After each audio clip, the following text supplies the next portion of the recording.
Supreme court के जज ने राज्यपाल को लेकर जताई चिंता। जस्टिस बीवी नागरत्ना ने नोटबंदी को गलत ठहराया। नमस्कार, मैं हूं दीपिका।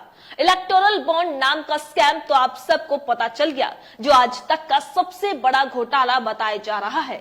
लेकिन क्या आप जानते हैं, कुछ साल पहले आपके साथ एक ऐसा स्कैम हुआ जिसके बारे में शायद आपको कभी पता ही नहीं चला। लेकिन आज सुप्रीम कोर्ट की जज ने हैदराबाद में नालसार जो यूनिवर्सिटी है, जो कि बहुत प्रतिष्ठित है, वहां पर एक इवेंट में बोलते हुए एक बहुत बड़ा जायज सवाल उठाया और पूछा कि जो नोटबंदी हुई थी 2016 में, इसका मतलब क्या था। यह समझ नहीं आया। जो 98% जो आपके पास पैसा था वो तो वापस आ गया था, तो आपने ब्लैक मनी का क्या किया? ब्लैक मनी कहां थी? आपको याद है कि कितने लोगों पर इसका असर पड़ा, कितने लोगों की मौत हो गई थी उस वक्त? क्या वाकई जो फैसला था वो नोटबंदी का वो एक स्कैम था? ये आज ट्विटर पर सवालों के साथ ट्रेंड हो रहा है, क्योंकि सुप्रीम कोर्ट की जस्टिस बीवी नागरत्ना ने नोटबंदी पर सवाल उठाया। उन्होंने कहा कि नोटबंदी से काला धन सफेद में बदला गया। इसको लेकर उन्होंने राज्यपाल को लेकर चिंता भी जताई और उनके इस बयान के बाद सियासत और तेज हो गई। तो क्या है पूरा मामला? जस्टिस बीवी नागरत्ना ने नोटबंदी को काला धन सफेद करने का जरिया क्यों बताया, आइए आपको बताते हैं।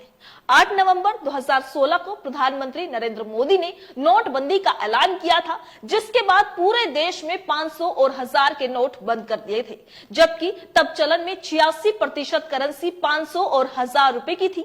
इसमें पीएम नरेंद्र मोदी ने नोटबंदी को भ्रष्टाचार खत्म करने की दिशा में एक अहम कदम बताया था। उन्होंने कहा था कि इससे काले धन के प्रचलन पर रोक लगाई जाएगी। लेकिन अब सुप्रीम कोर्ट के जज ने मोदी सरकार के इस फैसले पर अहम टिप्पणी की। इसी को लेकर राहुल गांधी ने भी तब सवाल उठाया था कि आपने कोई अंबानी, अडानी या फिर किसी बिजनेसमैन को देखा बैंकों की लाइनों में खड़े होते हुए? लाइनों में कौन खड़े थे?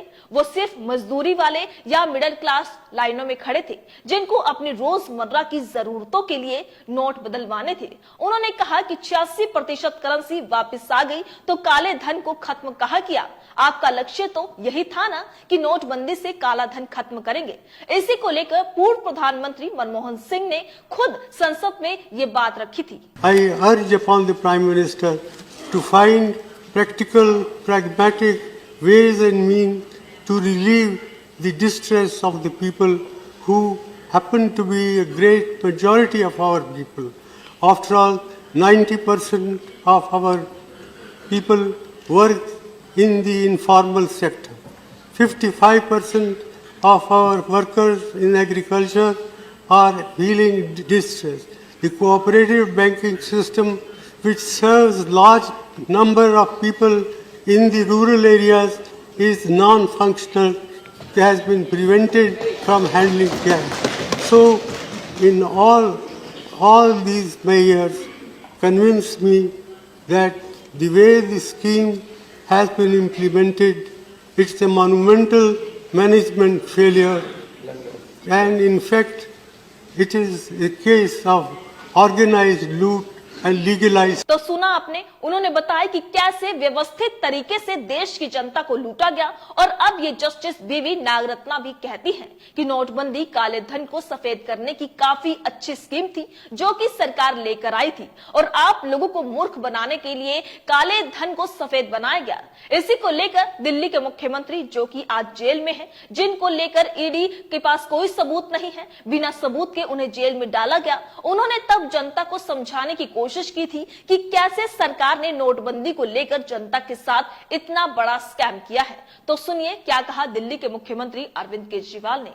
नोटबंदी के नाम पे आजाद भारत का ये सबसे बड़ा स्कैम है। 8 लाख करोड़, स्कैम किस तरह से? 8 लाख करोड़ किसको फायदा हो रहा है इसको? मैं आपको बताता हूं। आपको पता है 8-8.5 लाख करोड़ रुपए के नॉन परफॉर्मिंग एसेट्स हैं।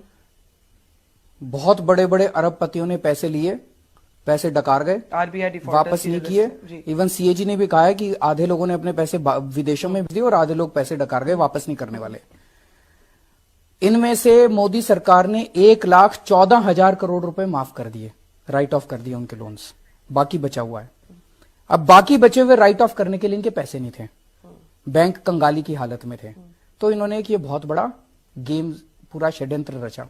500-500 के नोट बंद कर दो, 1000-1000 रुपए के नोट बंद कर दो, और सबको बोलो अपने अपने नोट बैंकों में जमा कराओ, तो लोग दौड़ेंगे।